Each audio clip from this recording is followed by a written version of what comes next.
12 nannies quit in just 1 year. The millionaire was ready to give up until a black maid stepped into his mansion. The children tried everything to scare her off, but what happened next will leave you speechless. The mansion was enormous, a palace of glass and marble that sparkled in the sunlight. From the outside, it looked like perfection. Grand staircases, shining chandeliers, walls tall enough to touch the sky. Neighbors often slowed their cars to admire it, whispering about the millionaire who lived there. They imagined it must be a place of elegance and peace. But they were wrong. Inside those golden halls, chaos reigned. Every nanny who dared to step inside carried hope in her eyes and a promise in her heart. But none of them lasted. Some left in tears, clutching their bags as if escaping a war zone. Others ran out screaming before the day even ended.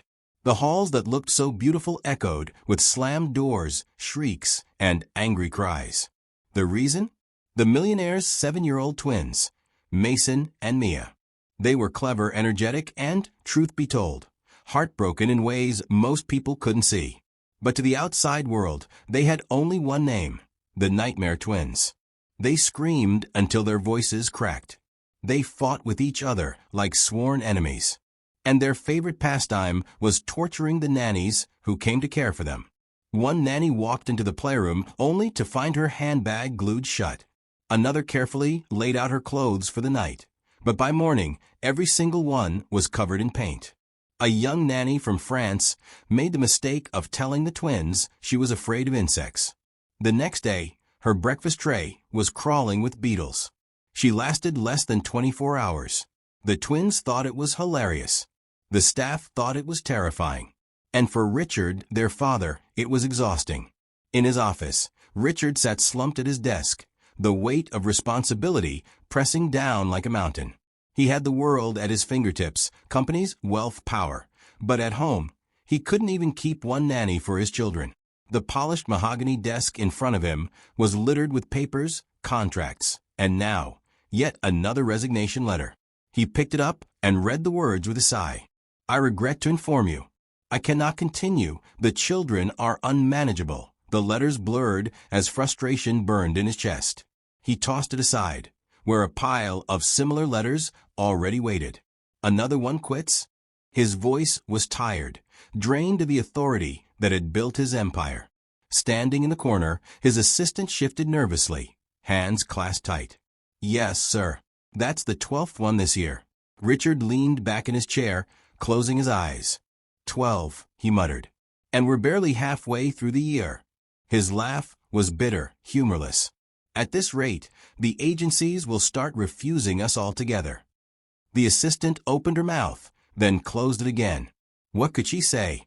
Everyone knew the truth. The job wasn't just difficult, it was impossible. Richard rubbed his temples, the memory of his late wife rising unbidden in his mind. She had been the glue that held everything together, the warmth in the mansion, the mother who knew how to quiet the storms inside Mason and Mia with a single touch. But she was gone, taken too soon, leaving him with 2 broken children and a life he no longer knew how to manage. He loved them. God, he loved them more than anything. But love wasn't enough when he was never home. His days were swallowed by boardrooms and phone calls, his nights by endless documents and meetings. He told himself he was doing it for them, for their future. But deep inside he knew the truth. They didn't need more money. They needed him. And he wasn't there. So he hired help. One nanny after another. Women with glowing resumes and perfect recommendations. Women who had raised children in royal families, who boasted patience and skill. But no matter how strong, no matter how experienced, each one broke under the chaos of Mason and Mia. The children didn't just misbehave. They tested. They pushed. They screamed not because they hated the nannies, but because they didn't believe anyone would stay. They dared every nanny to prove them wrong, and when she failed, it only confirmed what they already feared. Everyone leaves. The staff whispered about it in the kitchen late at night. Did you hear? She's leaving too. How long did she last? 3 days. That's better than the last one. Then came the laughter, tired and bitter. Some joked about placing bets. Others admitted they were just glad it wasn't their job. But behind their whispers was unease. They avoided the twins whenever possible, fearful of becoming the next target of a cruel prank. Richard knew all of this. He saw the way the staff flinched when the twins entered the room. He heard the rumors that circled like smoke, and it broke him. Because no matter how out of control they were, those were his children, his flesh and blood, his last piece of the woman he loved. Late at night, when the mansion finally grew quiet, he often sat alone in his office, staring at a photograph on his desk. His wife's smile glowed from the frame, her arms wrapped around Mason and Mia when they were just toddlers. They had been so small, so full of joy back then. The sound of their giggles used to fill the house. Now only screams echoed through its halls. "What do I do?" he whispered to the picture, his voice breaking in the silence. "How do I fix this?" But the photograph, of course, gave no answer. Richard ran a hand through his hair, exhaustion pulling at him. He didn't just need another nanny. He didn't need someone with perfect credentials or flawless references. He needed someone who wouldn't quit. Someone who could see past the chaos, past the tantrums, past the tricks, and find the children buried underneath. He needed a miracle. And then she arrived. The next morning, Richard's assistant stepped into his office with an uncertain expression. "Sir, there's a woman here about the nanny position. But she's different. She doesn't have the usual documents." Richard barely looked up. "Different? How?" The door creaked open before she could answer, and a figure stepped inside. Not in a crisp uniform. Not carrying a leather folder of achievements. She walked in with calm eyes, steady steps, and a quiet strength that seemed to fill the room. Richard glanced up, surprised, and for a brief moment, just a flicker, he felt something he hadn't felt in a very long time. Hope. Her name was Clara. A woman in her late 30s with warm brown skin, tired eyes, and a quiet confidence that seemed unshakable. She wasn't like the polished, uniformed nannies Richard usually hired. She wore a simple faded dress, her shoes slightly worn, and her hair tied back neatly. She carried no leather-bound resume, no folder of glowing recommendations, and no fancy smile rehearsed for interviews. Still, when she entered the room, there was something about her presence that made the air feel steady. Richard studied her from behind his massive desk. He had interviewed dozens of women before, many younger, many better dressed, many with lists of credentials longer than a business contract. But Clara didn't try to impress him. She just stood calmly, her hands folded, as if she knew she belonged there. "Why should I hire you?" Richard finally asked, his voice sharp, testing. He expected hesitation, nervousness, maybe even excuses. But Clara simply smiled. It wasn't a forced professional smile. It was warm, almost tired, but real. "Because I won't quit," she said softly. "No matter what your children throw at me." Richard's eyebrows shot up. He almost laughed. She doesn't know what she's getting into, he thought. Every nanny before her had said the same thing in one way or another. "I'm patient. I'm experienced. I've dealt with difficult children before." And yet, every single one had left, broken by Mason and Mia. But there was something in Clara's tone, calm, steady, certain, that made him pause. He didn't quite believe her, but he was desperate. He leaned back in his chair, rubbed his temples, and finally muttered, "Fine. You're hired." Clara bowed her head slightly, as though she'd expected nothing less. The first meeting with the twins was nothing short of explosive.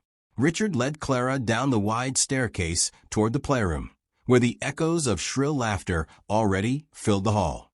Mason and Mia were in the middle of chasing each other, their toys scattered across the floor like landmines. The moment the twins saw her, they froze. Their faces hardened instantly, like little soldiers preparing for battle. "Another one?" Mason sneered, his small hand clutching a toy car. "Didn't the last one run away?" Mia crossed her arms, her chin tilted high. "We don't need a maid. You'll quit like the rest." Before Richard could even respond, Mason hurled the toy car. It bounced against the floor just inches from Clara's feet. The sound cracked through the room like a warning shot. Richard tensed, ready for the usual reaction. He had seen it countless times before, nannies gasping, shouting, scolding the children, or storming out in outrage. He half expected Clara to turn on her heel and leave right then. But Clara didn't move. She didn't flinch, didn't snap, didn't scold. Instead, she slowly lowered herself to the floor, kneeling until her eyes were level with theirs. The twins blinked in surprise. No one had ever done that before. In a voice as calm as still water, Clara said, "I'm not here to boss you around. I'm here to listen." For a moment, silence filled the room. Mason's hands tightened around another toy, ready to throw, but he hesitated. Mia's lips pressed together, her eyes narrowing as if she were trying to figure Clara out. Richard, watching from the doorway, felt a strange ripple of confusion. He had expected shouting, resistance, chaos. But instead, the room had gone still. The twins didn't know it then, but something in Clara's tone was different. For the first time, someone wasn't trying to control them. Mason broke the silence first. "You'll leave," he said stubbornly, almost like a dare. "They all leave." Clara tilted her head, her tired eyes never leaving his. "Maybe they did, but I'm not them." Mia snorted. "You say that now. Wait until we drive you crazy." Clara's smile didn't fade. "You can try," she said, almost playfully. "But you'll see I don't scare easy." The twins glanced at each other, and for a brief second, something passed between them. It wasn't amusement, and it wasn't victory. It was curiosity. They didn't want to admit it, but Clara didn't sound like the others. The nannies before her always came in barking rules, setting boundaries, scolding them for being wild. Clara didn't. She came in promising nothing but to stay and to listen. Of course, Mason and Mia weren't about to let her off that easily. If she really thought she could survive them, they would make sure to prove her wrong. That night, Richard sat in his office long after the children had gone to bed, replaying the scene in his mind. He had watched Clara stand in the storm of his children's chaos without raising her voice, without trembling. It was strange, almost unsettling. "Maybe she'll last a few days," he muttered to himself, trying not to hope. "A week, if we're lucky." But deep down, a thought stirred, quiet, fragile, almost unbelievable. What if she's different? Upstairs, Mason and Mia whispered in the dark. "She's not like the others," Mason admitted reluctantly. "She'll still leave," Mia insisted, though her voice wasn't as strong as usual. "Maybe," Mason said, rolling onto his side. "But what if she doesn't?" They didn't know it yet, but Clara's words had planted something in them, something small but powerful. For the first time in years, the twins felt a strange, unfamiliar possibility. That maybe, just maybe, someone wasn't going to give up on them.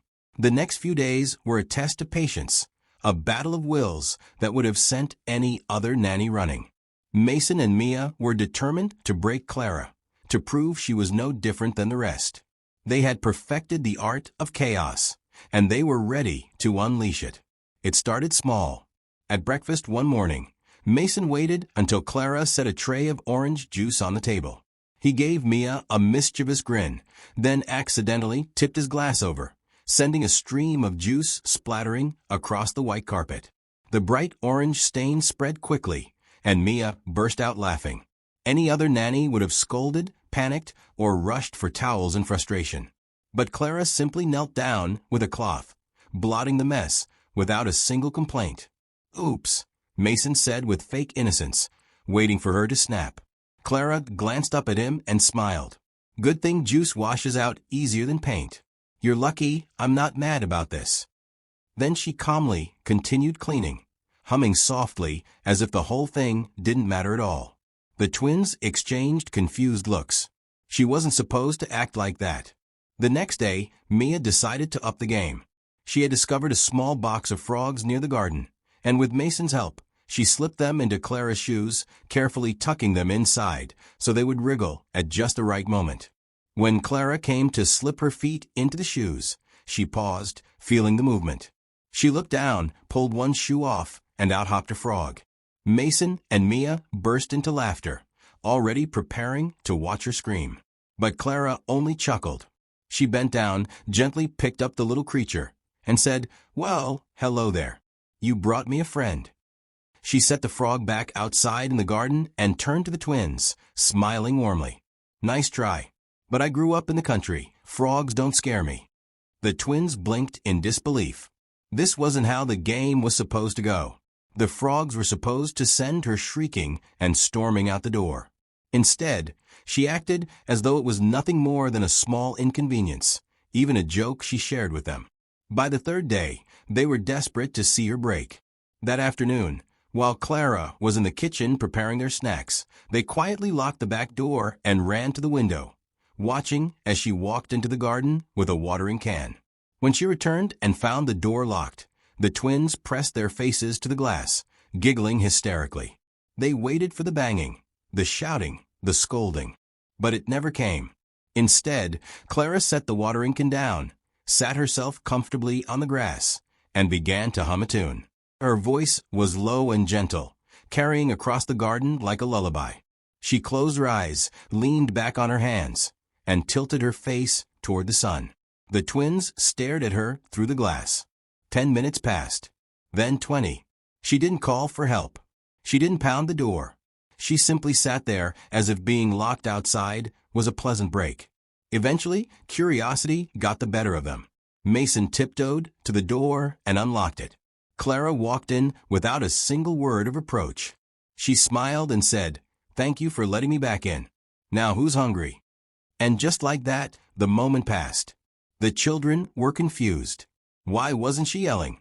Why wasn't she packing her bags and running away? It made no sense. Every other nanny had cracked by now, raising her voice, losing her patience, or quitting on the spot. But Clara was different. She absorbed their chaos like water over stone, untouched, unshaken. That night, as they lay in their beds, Mason whispered to his sister. "She's different," he muttered, his brow furrowed. Mia rolled onto her side. "Maybe, but she still won't last." Her voice was sharp, but there was hesitation in it now. They were used to being abandoned. They almost expected it. To them, every adult eventually left. And they were certain Clara would too. But Clara, listening from a hallway as she folded blankets, had caught their whispers. And for the first time since arriving, she let her smile fade. Not because she was discouraged, but because she finally understood. Beneath all the tantrums, the tricks, and the wild energy, Mason and Mia weren't just bad kids. They were lonely. She saw it in their eyes when they thought no one was looking. The way Mason lingered by the window at night, staring at the driveway, waiting for his father to come home. The way Mia clutched a stuffed rabbit that was missing one ear, holding it tightly as if it were the only comfort she had left. They weren't misbehaving because they enjoyed cruelty. They were crying out in the only way they knew how. Their father was always busy. Meetings stretched into late nights. Business trips carried him away for days at a time. They rarely saw him for more than a rushed dinner or a distracted kiss on the head. And their mother's absence left a wound too deep for words. She had been gone for years, but her absence lingered like a shadow in every corner of the house.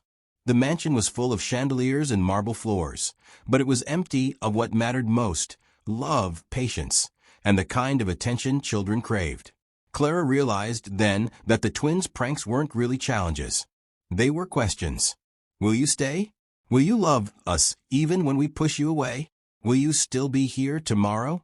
And Clara, unlike all the others before her, had no intention of running. So she came up with a plan. The next morning, the children expected rules. They expected punishment for the tricks they had pulled the day before. They expected Clara to scold them, to wag her finger and set boundaries like every other adult had. But when they shuffled into the living room, rubbing their sleepy eyes, what they found waiting on the floor stopped them in their tracks. Laid out neatly on a blanket were jars of paint, stacks of paper, and, most unusual of all, an old guitar resting against the couch. Clara sat cross-legged beside it, her face calm as always. "Today," she said, "I'm not your nanny." She tapped her chin with a paintbrush, her eyes twinkling. "I'm your teammate." The twins blinked in surprise. "Teammate," Mason repeated, suspicious. "Yes," Clara replied. "We're going to build something together. No tricks, no rules, no punishments. just teamwork. For a moment, the children hesitated. It had to be a trick. Adults never played like this. But Clara didn't move, didn't rush them. She just dipped her brush into a pot of bright red paint and began to draw swirling shapes across the paper. Slowly, Mason's curiosity overcame his doubt. He sat down and picked up a brush. He dipped it into blue and dragged it across the paper in messy streaks. Mia, trying not to show too much interest, reached out and plucked at the guitar strings, the rough sound filling the air like a question. Clara smiled and sang a little tune to match the off-key notes. Within an hour, the room looked completely different. Paint splattered across the papers, across the floor, even on the children's faces. Mason laughed, so hard he nearly fell over when Clara painted a mustache on his upper lip. Mia giggled uncontrollably as Clara strummed the guitar in silly rhythms to match her laughter. For the first time in years, the mansion wasn't echoing with screams.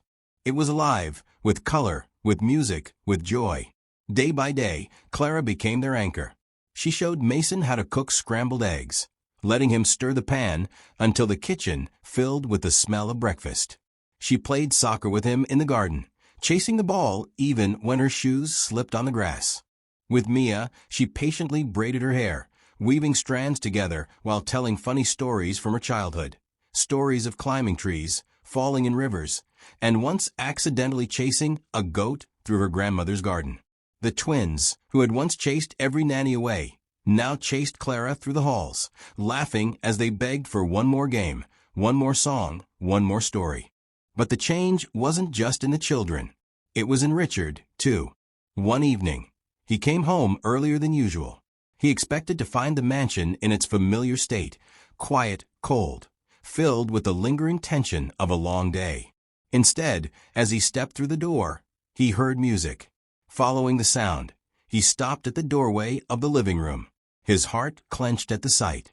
Clara sat on the couch, strumming the guitar gently. Mason and Mia were curled up on the floor, painting side by side. Their cheeks were flushed, their eyes bright, and their laughter filled the room. Richard stood frozen. He hadn't seen his children like this in years. For so long, he had convinced himself that they were unmanageable, too wild to control, too broken to heal. Yet here they were, calm, happy, alive, because of one woman who refused to give up on them. He realized then that Clara had done something extraordinary. She had walked into the storm his children carried with them and refused to be swept away. She had reached into their chaos and found the children they truly were, lonely, hurting, but still capable of love. Weeks passed, and the bond only deepened. The twins began to ask for Clara at bedtime, tugging at her sleeve with sleepy eyes. They begged her to read stories, to sing songs, to stay until they drifted off. And though Richard sometimes watched from the doorway, aching with guilt that he couldn't give them the same comfort, he also felt a strange relief. At last, someone was there for them when he couldn't be. Then one night, something happened that shook him to his core. After the house had gone quiet, Clara was folding blankets in her small room when she heard a knock at her door. It wasn't loud, more like a timid tapping. When she opened it, Mason and Mia stood there in their pajamas, clutching their stuffed animals. "Can we sleep here?" Mia whispered, her eyes wide. "We don't want to be alone." Clara's heart melted. She knelt down and opened her arms, and the twins rushed into them. She led them to her bed, tucking them under the blanket as though they were her own. Then she sat beside them and began to sing. Her voice was soft, low, full of warmth, a lullaby that seemed to reach into their very bones. Mason's eyelids fluttered shut first. Mia clung to her stuffed rabbit a moment longer before her breathing slowed into sleep. These were the same children who had never listened to bedtime stories, who had slammed doors in every nanny's face, who had sworn they didn't need anyone. And now they were asleep within minutes, safe in Clara's presence. Richard passed by the doorway that night and stopped. He saw his children curled against Clara, saw the peace on their faces, and felt something stir in his chest, something he hadn't felt since his wife was alive. It was then that he realized Clara had done the impossible. Richard began noticing changes, not just in the twins, but in himself. It started subtly, almost without him realizing. For years he had buried himself in work, convincing himself it was for the children, that the money, the house, the security would make up for his absence. But now, something pulled him away from his office earlier each day. It was the sound of laughter. Real, unrestrained laughter echoing through the golden halls that had once been so silent. He would step into the mansion and find Mason and Mia smiling instead of scowling, hugging instead of fighting. They said things he never thought he'd hear from their lips. Thank you, please, and good night, Dad. Each word landed like a miracle. One evening, Richard walked into the kitchen, briefcase still in hand, and froze at the sight before him. Mason, standing on a stool, carefully stirred a pot of soup, his face serious with concentration. Beside him, Mia set the table, her little hands carefully arranging the forks and spoons with precision. And Clara stood in the middle, her calm presence weaving everything together as she guided them gently, her voice warm and steady. The millionaire felt tears sting his eyes. For so long, this house had been a cold palace, filled with chandeliers and marble, but empty of life. Now, with the soft glow of the kitchen lights and the smell of dinner filling the air, it finally felt like something he hadn't realized he was missing. It finally felt like a family. Later that night, after the children had gone to bed, Richard found Clara in the garden. She was sitting on the bench with a cup of tea in her hands, gazing up at the stars. For a moment, he just watched her, struck by the quiet strength she carried. Then he stepped forward. How did you do it? His voice cracked despite himself. How did you change them? I've tried everything, doctors, tutors, the best nanny's money can buy. No one lasted. But you, he shook his head, almost in disbelief. You've done what seemed impossible. Clara turned to him, her eyes soft. She smiled faintly, not with pride, but with the calm certainty of someone who had always known the answer. Children don't need perfection, she said simply. They just need love, the kind that doesn't quit. The words struck him deeper than he expected. For years, he had been chasing perfection. Perfect deals, perfect staff, perfect routines. But in the process, he had forgotten the one thing that mattered most. From that day forward, something shifted in Richard too. Clara was no longer just a maid or a nanny. She became part of the family. The twins adored her. They clung to her hand when they walked outside. They begged her to stay when bedtime came. And they showered her with the kind of affection they had once withheld from everyone. And to Richard's quiet surprise, he found himself drawn to her presence as well. She had not only healed his children, she had softened him. He laughed more. He sat at the dinner table instead of eating alone in his office. He learned the stories Mason wanted to tell, and he let Mia braid his hair just to see her giggle. Sometimes, in the stillness of the night, Richard would stand by the doorway of the twins' room. He'd watch them sleeping peacefully, their small bodies curled up under the blanket Clara had tucked in. And each time, his chest tightened with gratitude, because he knew that without her, this peace would never have been possible. The woman everyone doubted, the woman no one believed could handle the nightmare twins, had not only tamed them, but healed them. One afternoon, months later, Richard was preparing for another business trip. He zipped his suitcase shut, glancing at his watch. But before he could leave, Mason and Mia rushed in, blocking the door. "Don't go," Mason cried, his small fists clutching his father's sleeve. "Stay home, Daddy," Mia whispered, her eyes wide with fear. Richard froze. In the past, they never cared when he left. If anything, they seemed happier when he was gone. But now they wanted him, needed him. And for the first time, Richard listened. He set his suitcase aside, knelt down, and pulled his children into his arms. "I'll stay," he whispered, his voice thick with emotion. "I'll stay." Clara watched from the hallway, and Richard knew, deep down, that none of it would have been possible without Clara. She had walked into his home as a maid, but she had become their miracle. She did the impossible. Clara didn't just tame the millionaire's twins. She gave them back their childhood. If this story touched your heart, don't forget to like, share, and subscribe for more stories that remind us miracles are real.